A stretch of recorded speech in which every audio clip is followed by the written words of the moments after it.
In the previous video, we have learnt about the robot's anatomy is divided into two parts, that is hardware and software. In this video, we are going to learn more in detail about what is hardware. So, I also mentioned in the previous video that we know that the hardware of robot is mainly made up of the chassis, sensors, actuators, power supply and controller. And I did also told you that if you have not understood these words, don't worry. We're gonna learn in detail in upcoming videos. So now we're gonna learn each of these parts more in detail. I'm gonna explain to you what each of these parts means for a robot. First, let's look at the chassis. Chassis is the name given to the mechanical structure of the robot which holds together the different parts of the robot. This is just like the bones or the skeletal structure in humans. Now while we humans have our bones inside our bodies, that is not true for all the living creatures. It's an interesting fact that I want to share, so I will tell you later why I mentioned this. Crustaceans like crab have their bones on the outer side of their bodies. The shell of the crab is actually its bone, which protects the delicate internal organs of the crab. Now why did I tell you this biological fact?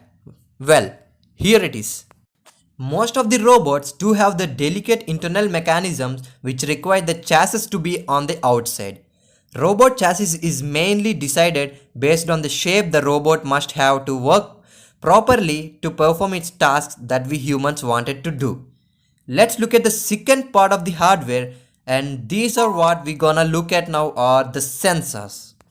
So we humans have sensors, right? Like we have got ears, nose, tongue, all these different sensors that we have.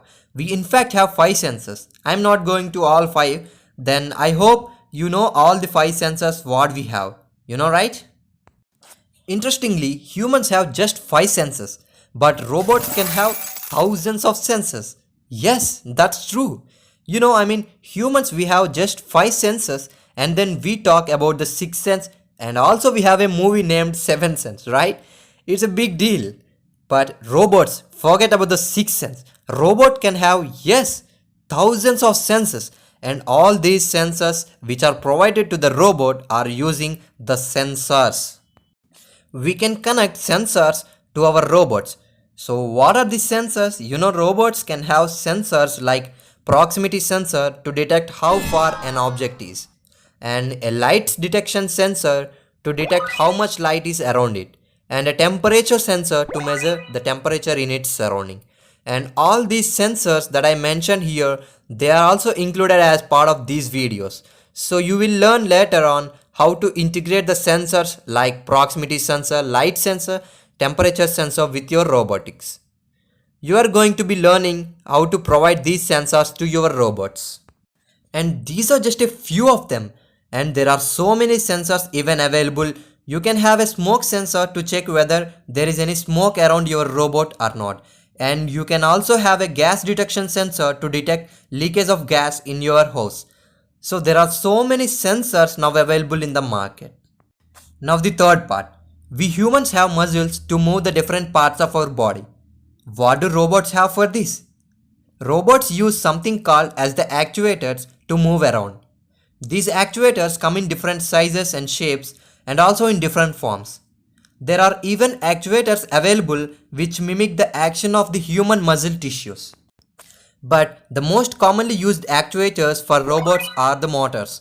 Yes, these are also included. The motors are also included in upcoming videos, and how to provide the movement to your robots, the providing capability to move your robots.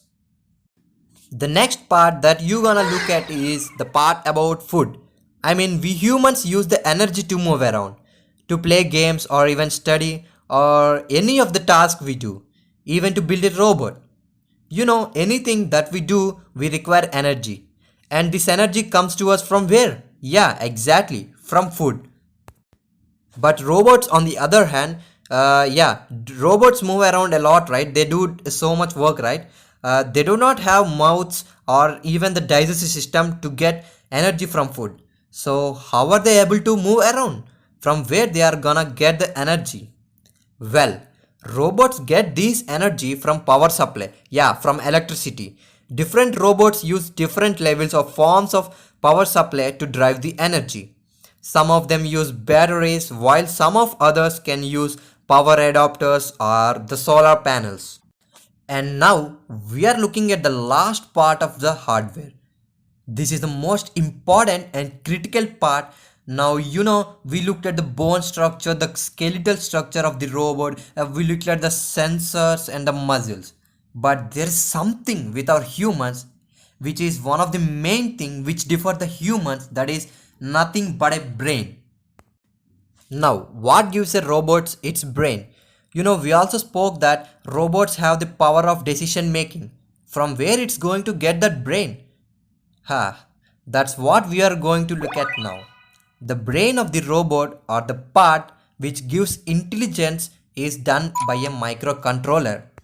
So the microcontroller is the brain of the robot. So the microcontroller is the main deciding factor of how complex the task that robot can do. The more powerful and the faster the controller, the faster the robot can think. The more memory the microcontroller has, the more a robot can think and remember. So in the further video, we are gonna work on the Arduino microcontroller board. Now while humans have only one brain, but robots can have multiple brains. In fact, in addition to the Arduino microcontroller, we have so many like this. So it's the microcontroller which takes some software code to perform our wanted functions. We are gonna learn about software in the next video, where it is and how it's